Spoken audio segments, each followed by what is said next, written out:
Imagine a substance so deadly that a single gram could kill over 1 million people.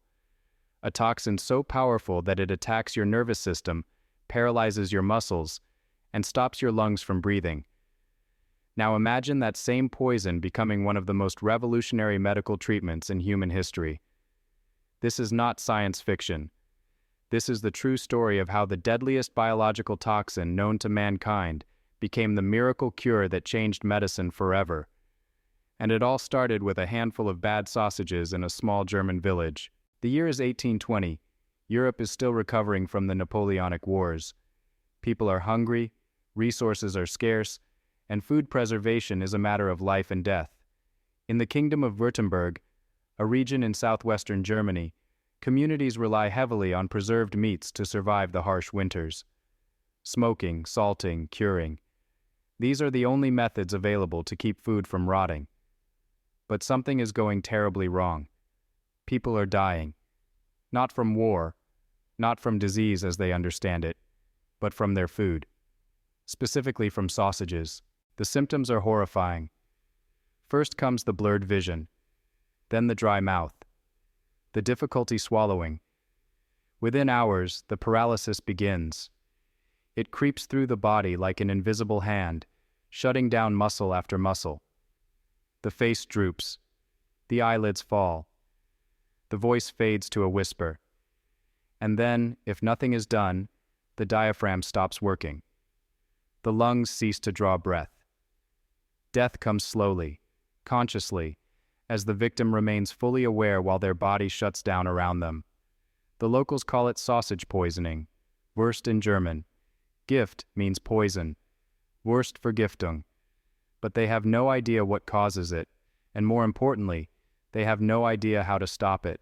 Enter Justinus Kerner, a physician, a poet, a man fascinated by the mysteries of the human body. Kerner is not content with simply treating symptoms. He wants to understand. Between 1817 and 1822, he documents over 230 cases of this mysterious poisoning. He performs autopsies. He takes notes. He interviews survivors. And slowly, painstakingly, he begins to piece together a pattern.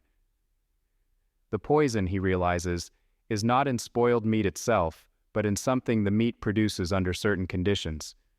Lack of oxygen, improper preparation, sealed environments. He even goes so far as to experiment on himself and on animals, testing extracts from contaminated sausages. The results are always the same: paralysis, respiratory failure, death. Kerner publishes his findings in 1822. He calls the mysterious agent a biological poison. He describes in meticulous detail how it works, how it spreads, how it kills. But most remarkably, he makes a prediction that seems insane for his time. This poison, he writes, might one day be used as a medicine. He imagines that if controlled properly, this paralyzing toxin could treat conditions involving excessive muscle activity, spasms, tremors, uncontrolled movements. The medical community largely ignores him. After all, why would anyone willingly inject a deadly poison into a patient? But Kerner's words are written, his observations documented, and they wait in obscurity for over a century. Decades pass. The toxin gets a name: botulism. Derived from the Latin word for sausage, botulus. Scientists eventually identify the culprit, Clostridium botulinum, a bacterium that thrives in low-oxygen environments, producing its lethal toxin as a byproduct of survival. The toxin itself becomes legendary in toxicology circles. Botulinum toxin type A. The single most poisonous substance known to biological science. 1 kilogram could theoretically kill every human being on Earth. It works by blocking the release of acetylcholine, a neurotransmitter that tells muscles to contract. Without that signal, muscles cannot move. Paralysis is absolute. For most of the 20th century, botulinum toxin remains nothing more than a subject of fear and scientific curiosity. During World War II, multiple nations research it as a potential biological weapon. The United States even develops plans to use it against Japan, though the war ends before these plans are executed. After the war, the toxin returns to laboratories, where researchers study its mechanisms, hoping to understand how such a small molecule can have such devastating effects. But always, it remains a poison, a threat, something to be feared and contained. Then, in the 1960s, something shifts. An ophthalmologist named Alan Scott is searching for a treatment for strabismus, a condition where the eyes are misaligned. Traditional treatments involve cutting eye muscles surgically, a procedure that is invasive, risky, and often imperfect. Scott has a wild idea. What if, instead of cutting the muscle, you could simply weaken it temporarily? What if you could use a controlled dose of a paralyzing agent to relax the overactive muscle, allowing the eye to realign naturally?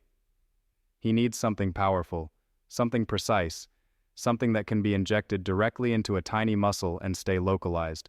He remembers reading about botulinum toxin, the deadliest poison on Earth, the substance that has killed thousands. And he wonders, could this be the answer? Scott begins experimenting with purified botulinum toxin in the late 1970s. He injects microscopic amounts into the eye muscles of patients with strabismus. The results are stunning. The overactive muscles relax. The eyes align.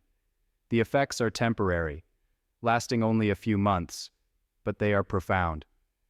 For the first time in history, botulinum toxin is being used not to kill, but to heal. In 1989, the FDA approves botulinum toxin type A for the treatment of strabismus and blepharospasm, a condition causing uncontrollable eyelid spasms. The product is marketed under the brand name Oculinum. Later, it will be rebranded as Botox. But the real explosion comes from an unexpected observation. Doctors using Botox to treat facial muscle spasms notice something strange. Their patients are not only experiencing relief from their medical conditions, they are also looking younger. The wrinkles around their eyes, the frown lines on their foreheads, they are disappearing. This discovery happens almost by accident, but its implications are revolutionary.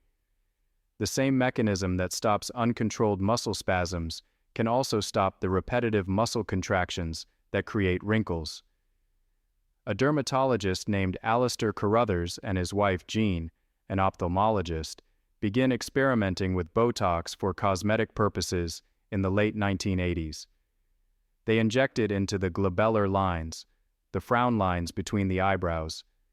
The results are remarkable. The lines smooth out. The face appears refreshed. And unlike surgery, the procedure takes only minutes and requires no recovery time. Word spreads. Doctors begin using Botox off-label for cosmetic purposes. Celebrities whisper about their secret weapon against aging. By the late 1990s, Botox injections are becoming a cultural phenomenon. In 2002, the FDA officially approves Botox for cosmetic use to treat glabellar lines. What happens next is unprecedented in medical history. The deadliest toxin known to science becomes one of the most popular elective medical procedures in the world. But the story does not stop with wrinkles. Once researchers understand how to harness botulinum toxin safely, they begin exploring other medical applications. Chronic migraines, excessive sweating, overactive bladder, cerebral palsy, muscle spasticity after stroke, cervical dystonia, a painful condition where neck muscles contract involuntarily, depression when combined with other treatments, even excessive salivation and teeth grinding. The list grows year after year. By 2020, Botox and its related products are being used to treat over 20 different medical conditions. The numbers are staggering. Today, over 7 million Botox procedures are performed annually in the United States alone. Globally, the botulinum toxin market is worth over $5 billion and growing. What began as a deadly outbreak in a German village has become a multi-billion-dollar industry that touches millions of lives. But perhaps more importantly, it has fundamentally changed how we think about medicine and toxicology. The story of botulinum toxin teaches us something profound about the nature of poison in medicine. Paracelsus, the Swiss physician of the Renaissance, once said that the dose makes the poison. What he meant is that there is no such thing as an inherently safe or dangerous substance. Everything depends on quantity, on context, on how it is used. Water can kill you if you drink too much. Oxygen can burn your lungs at high concentrations. And the deadliest toxin on Earth can become a healing tool in the right hands. Consider the precision required to make this transformation possible. A typical cosmetic Botox treatment uses between 20 and 30 units of botulinum toxin. One unit is defined as the amount needed to kill 50% of a group of test mice. That might sound alarming, but the actual amount of toxin is infinitesimally small. We are talking about nanograms, billionths of a gram. The toxin is so potent that even these microscopic doses are enough to temporarily paralyze specific muscles. But the dosing must be exact. Too little, and there is no effect. Too much, and serious complications can occur. The margin between therapeutic and dangerous is narrow, demanding skill, training, and respect for the substance being used. The safety record is remarkably good. Serious complications from Botox are rare when administered by trained professionals. The most common side effects are temporary and mild: slight bruising at the injection site, temporary drooping if the toxin migrates slightly, headaches in some patients. Life-threatening reactions are extraordinarily uncommon. This is a testament to decades of research, refinement of purification techniques, and the development of precise dosing protocols. What once killed has been tamed, controlled, and put to work. But the journey from poison to cure also reveals something about human ingenuity and the willingness to explore the unconventional. When Justinus Kerner suggested in 1822 that this deadly toxin might one day be used as medicine, he was mocked. When Alan Scott first proposed injecting botulinum toxin into human eyes, many thought he was insane. Yet both men saw beyond the immediate danger to the potential beneath. They understood that nature does not create things that are simply good or evil. Nature creates tools, and it is up to us to determine how those tools are used. Today, researchers continue to explore new applications for botulinum toxin. Studies are investigating its potential for treating depression by paralyzing the muscles involved in frowning, based on the theory that physical expressions influence emotional states. Other research looks at using it to enhance recovery after nerve injuries by preventing muscle atrophy during healing.